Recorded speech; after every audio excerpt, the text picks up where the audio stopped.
안녕하세요. 연금이야기 저자 차경수입니다. 연금저축펀드 계좌에서는 100% 위험자산에 투자할 수 있지만 IRP 계좌나 퇴직연금 DC 계좌에서는 30%는 의무적으로 안전자산에 투자해야 합니다. 세액공제 받는 건 알고 있는데 상품 운용은 신경 쓰기 싫어서 은행에서 시키는 대로 했다는 사람도 있고, 그 자금을 내가 직접 운용해서 금융상품을 매수하고 매도할 수 있다는 자체를 몰랐다는 사람도 많습니다. 매년 400만 원씩 30년간 IRP 계좌에 냈다면 16.5% 세액공제를 받았더라도 연말정산 세액공제 혜택이 총 1980만 원입니다. 하지만 똑같이 연 400만 원을 30년간 IRP 계좌에 내고 그 돈을 저축은행 3% 월복리상품에 운용한다면 이자만 7,400만 원 정도 됩니다. 세액공제 받은 것보다 운용수익이 3배 이상 많습니다. 몰라, 난 그냥 연말정산 세액공제 받으려고 놓고 있는데 아마 은행 예금에 들어있을 거야, 이런 분들이라면 엄청난 손해를 보고 있는 것이죠. 연금계좌에서 상대적으로 안전하면서도 연 4% 내외의 수익을 올릴 수 있는 금융상품을 소개해 드리겠습니다. 이렇게 수익이 나도 당장은 세금 안 낸다는 건 아시죠?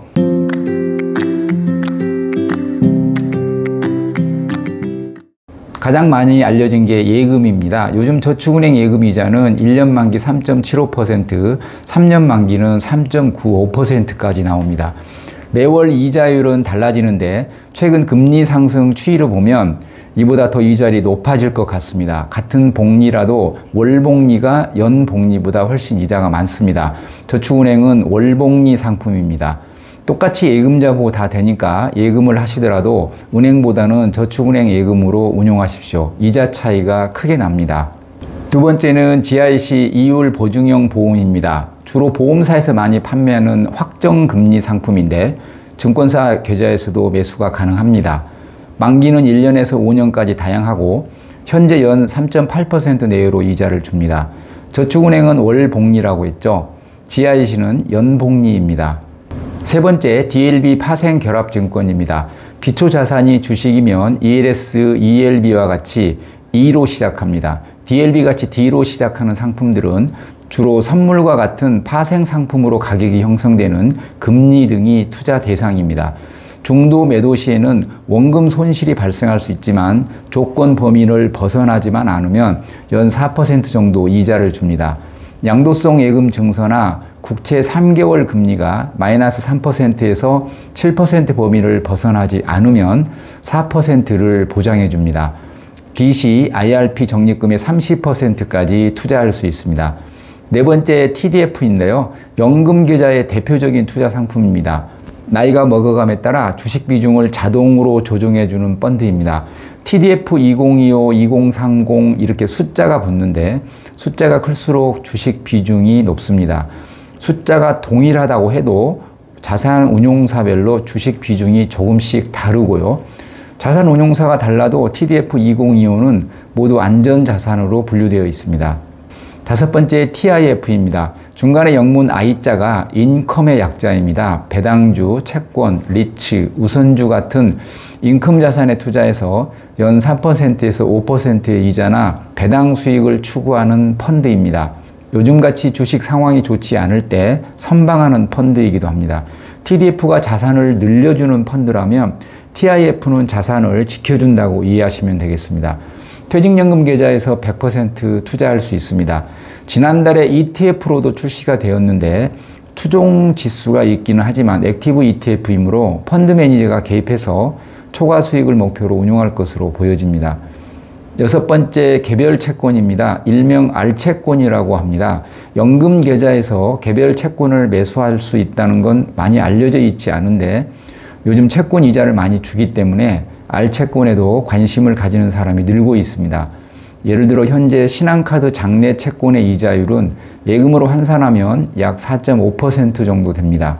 단독 종목으로는 연금 계좌 내 적립금의 10%를 초과할 수 없지만 한전 40-1, 한전 40-2와 같이 시리즈로 발행하는 채권은 30%까지 연금 계좌에서 투자할 수 있습니다.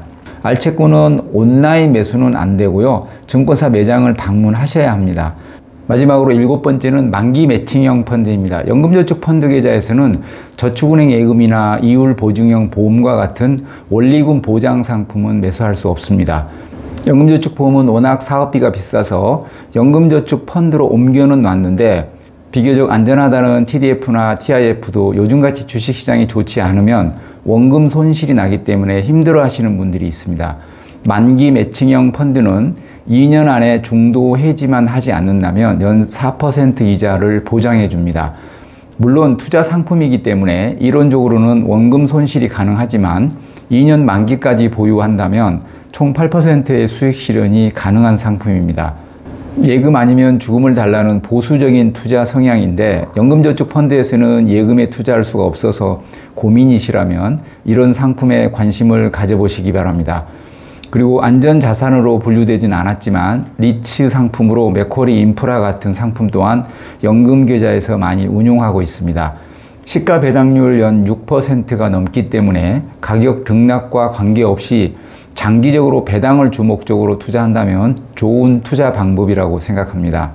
지금까지 정리해보면 연금계좌에서 투자가 가능한 상대적으로 안전한 금융상품으로 저축은행 예금이 월복리 연 3.8% 내외의 이자를 주고 있고 이율 보증형 보험 GIC도 연 3.8% 내외로 이자를 줍니다. 이 두 상품은 예금자 보호도 됩니다. 파생결합증권 DLB는 조건 범위를 벗어나지 않으면 연 4%를 보장해 줍니다. 이외에 생애 주기에 따라 주식 비중을 조정해 주는 TDF와 배당주, 리츠, 채권 등 인컴 자산에 주로 투자하는 TIF도 안전자산으로 분류되어 있고 4.5% 넘는 이자를 주는 개별 채권도 연금계좌에서 투자가 가능하고 연금저축 펀드 계좌에서 안전하게 투자할 수 있는 상품으로 만기 매칭형 펀드가 있습니다. 마지막으로 연 6% 내외로 배당을 해주고 있는 맥쿼리 인프라도 소개해드렸습니다. 모든 투자 상품은 원금 손실 가능성은 있습니다. 하지만 원금이 보장되지 않은 금융상품에 투자하는 건 시간과 자본주의를 믿고 장기적인 수익을 얻기 위해서입니다. 믿을 건 은행밖에 없다며 몇 억씩 되는 퇴직연금을 모두 은행 예금에 맡기는 사람도 있습니다. 그리고 이자가 얼마 안 된다며 일시금으로 찾아서 상가나 원룸, 고배당주 투자를 고민하기도 합니다. 퇴직소득세 얼마 안 되니 30% 절감해봐야 몇 푼 안 된다는 거 공부 다 하고 주판을 두드립니다. 이거 일시금으로 찾아서 연 7%만 수익이 나면 월 얼마 정도씩 들어오니 이렇게 두드린 주판은 보수적으로 두드렸다고 하는데 제가 보면 매우 희망적인 계획인 것 같습니다. 연금 계좌에서도 부동산에 간접적으로 투자할 수도 있고 ETF를 통해서 배당 수익을 추구할 수도 있습니다. 연금 계좌에서는 많은 세금 혜택이 있는데 굳이 대출 상환할 것도 아닌데 일시금의 유혹을 견디지 못하시는 분들이 의외로 많습니다. 6% 가까이 배당해주는 리츠 상품도 연금 계좌에서 투자할 수 있는데 기어이 일시금으로 찾겠다는 사람은 답이 정해져 있는 것 같습니다. 생수 공급이 안 되게 연금통 뚜껑을 닫아버리고 그 통에 수도꼭지를 틀어서 빼먹으면 통 안에 물은 금방 바닥이 납니다. 하지만 연 4% 내외의 생수를 계속 공급해주면 연금 수명이 길어지겠죠. 차정연금 건보료 부과 검토 이런 기사에 너무 민감하게 반응하지 마시고 연금 수명을 최대한 늘려가시기를 권해드립니다. 현금을 장롱 속에 보관하고 있으면 모를까 세금과 건보료에서 자유로울 수는 없습니다. 자주 강조하는 말인데 연금 많아서 세금 건보료 걱정하기보다는 연금 없이 오래 사시는 걸 걱정해야 한다는 말로 마무리하겠습니다. 지금까지 연금 이야기였습니다. 구독 부탁드리겠습니다. 또 뵙겠습니다. 감사합니다.